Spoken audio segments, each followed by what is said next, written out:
For 21 seasons, Norm Abram's calm, skilled craftsmanship and love of woodworking kept viewers glued to the new Yankee Workshop. He showed us how to build everything from fancy furniture to outdoor gazebos week after week, making even the most difficult jobs seem doable. But in 2009, the show ended quickly, even though it was very famous and had full funding.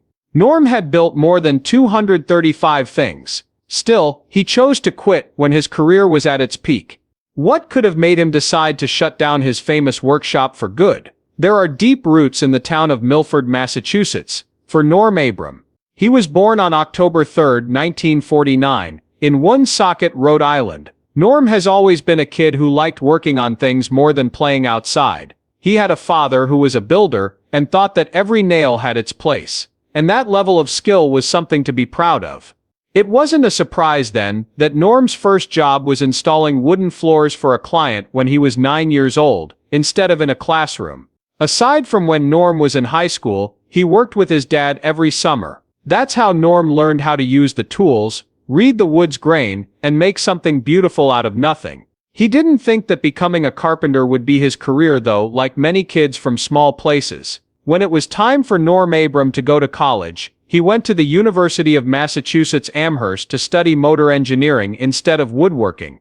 As soon as Norm saw that he was good with his hands, he knew that he wasn't really interested in math and theory. Engineering seemed cold and far away. His true desire was to be in the middle of things, with his hands covered in sawdust. He changed his major to business administration because he thought that might be a better fit for him. But it wasn't enough to hold him. His thoughts kept going back to the work he knew, the real-world work that his dad had taught him.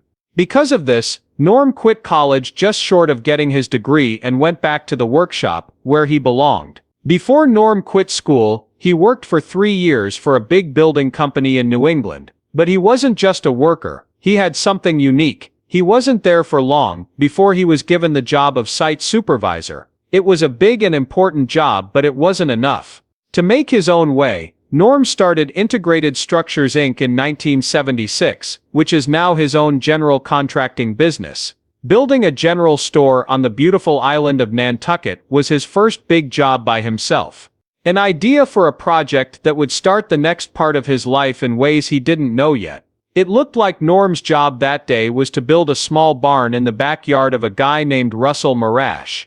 That being said, Marash wasn't just any resident. As a TV producer, Marash had a great eye for talent. Something about the way Norm worked, how he used every piece of wood, how quickly and accurately he did things, caught his eye. It wasn't just a handyman going at it. A lot of what Norm did was almost like art. Someone more than just a guy with a toolbox was what Russell Marash thought he had found. He asked Norm to help him with a new project.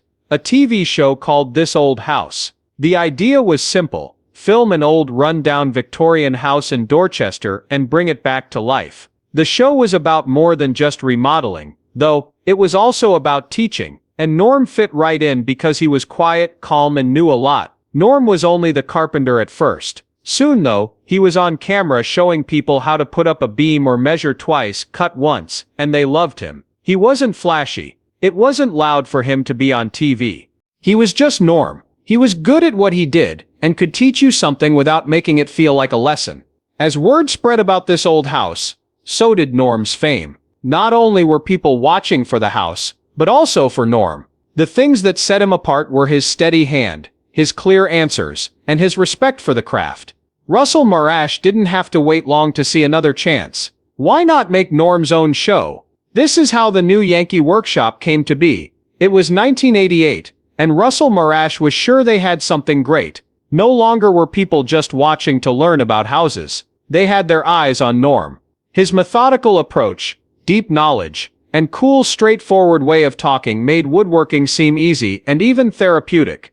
If Norm could make old houses look like new again, think of what he could do with a show just about woodworking.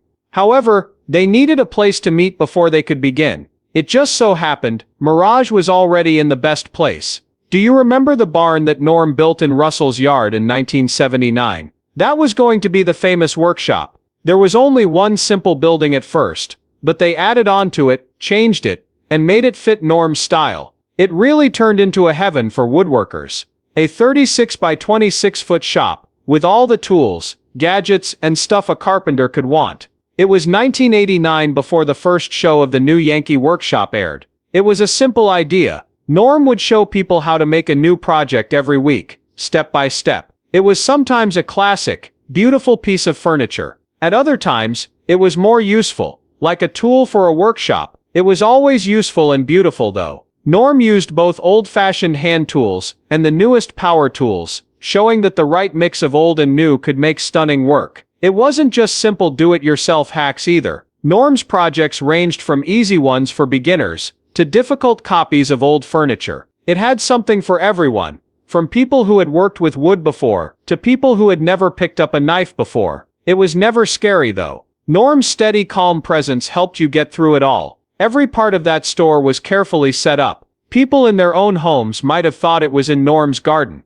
But no, it took place on Russell Marash's land. Their first day of taping, the shop didn't even have a door. What did Norm do? He built the famous swinging barn door himself. Of course, it became part of the show's charm that Norm always shut down when the episode was over. There was everything a woodworker could want inside the shop. The 936 square feet of chaos were well put together. There was a back bench and a drill press on the west wall. The radio warning zone, the miter bench, and a storage unit were all on the south wall. There was also a computer, a TV, and a small office in the corner, but you didn't see them very often on camera. There was a staircase on the east wall that led to a loft area. Norm kept the dust collection, jigs, and an edge sander there. It worked well and felt good to be in. There was also the table saw in the middle of the shop, which was the center of attention. There were outfeed tables, a big assembly table, and all the tools a woodworker could need around it.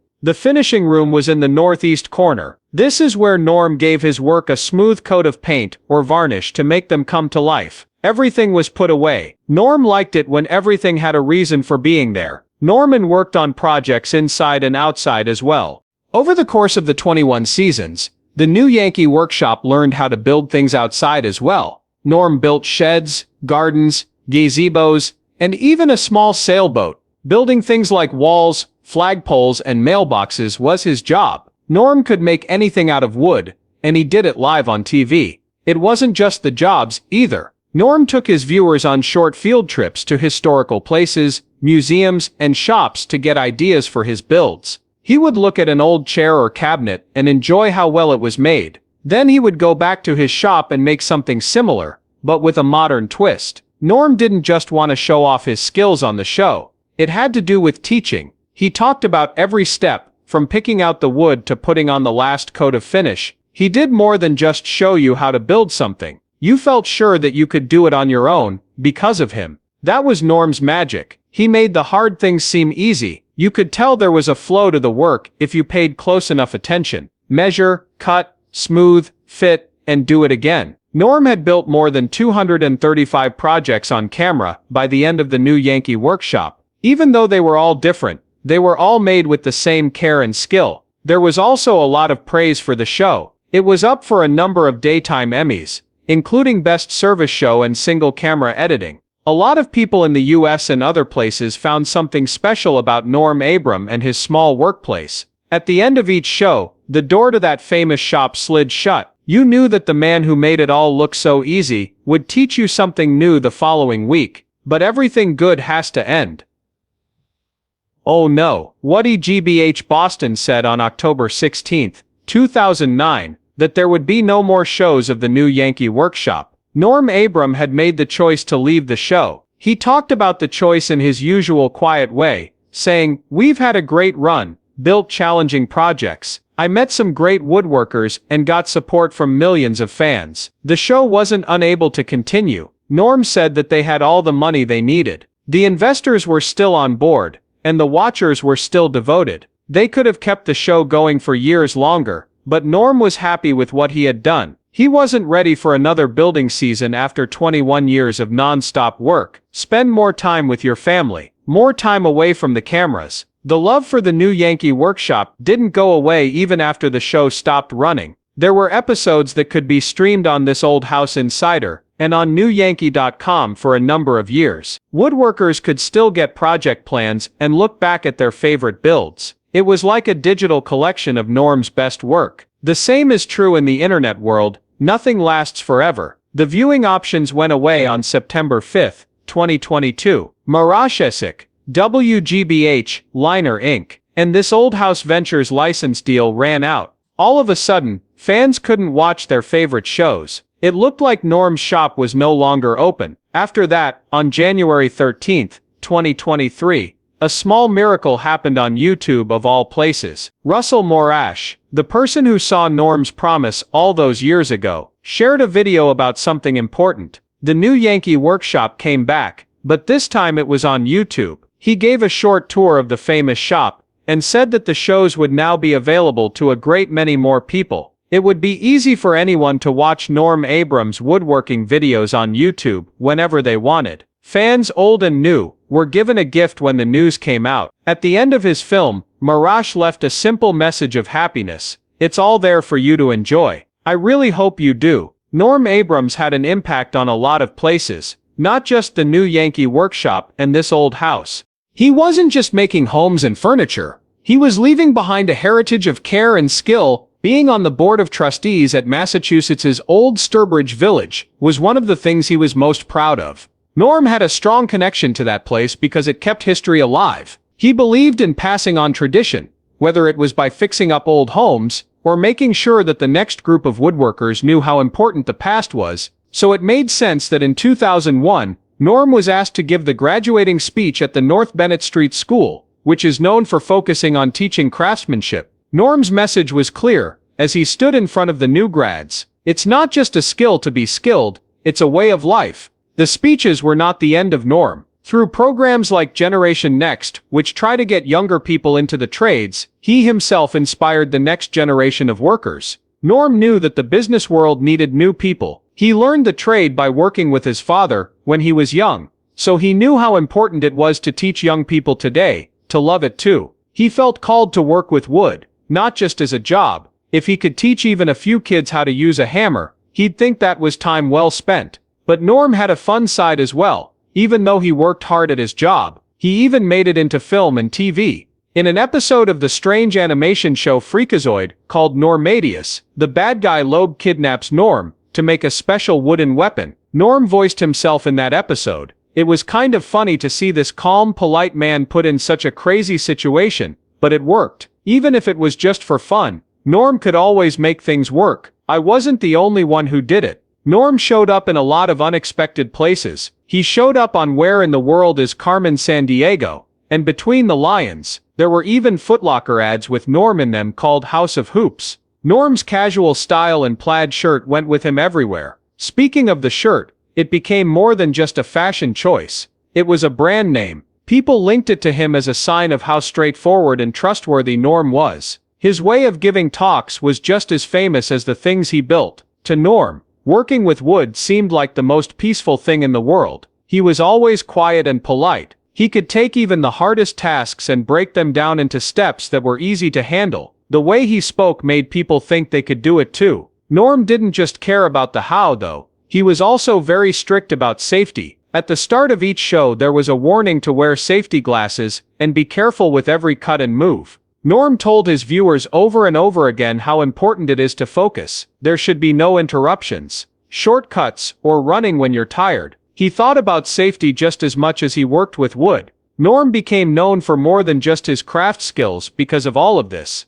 The American Academy of Ophthalmology gave him the EyeSmart Distinguished Service Award in 2009. It wasn't because of how well he worked, but because he cared about eye safety for them. Norm was an advocate for keeping people from getting hurt in the workshop. After that, in 2018, Norm got the Ken Burns Lifetime Achievement Award. In Old Sturbridge Village, filmmaker Ken Burns gave Norm an award for his contributions to the arts and for preserving the kind of past that the village worked to protect. The National Academy of Television Arts and Sciences honored Norm and this old house with the Lifetime Achievement Award at the 49th Annual Daytime Emmy Awards in June 2022. This was to show how much of an impact Norm had. Since Norm had been on TV for more than 40 years, he was a star in the business. Then, in May 2022, it was made public that Norm would no longer be living in this old house. Norm was leaving the show after 43 years, more than 1,000 episodes, and a huge number of home improvements.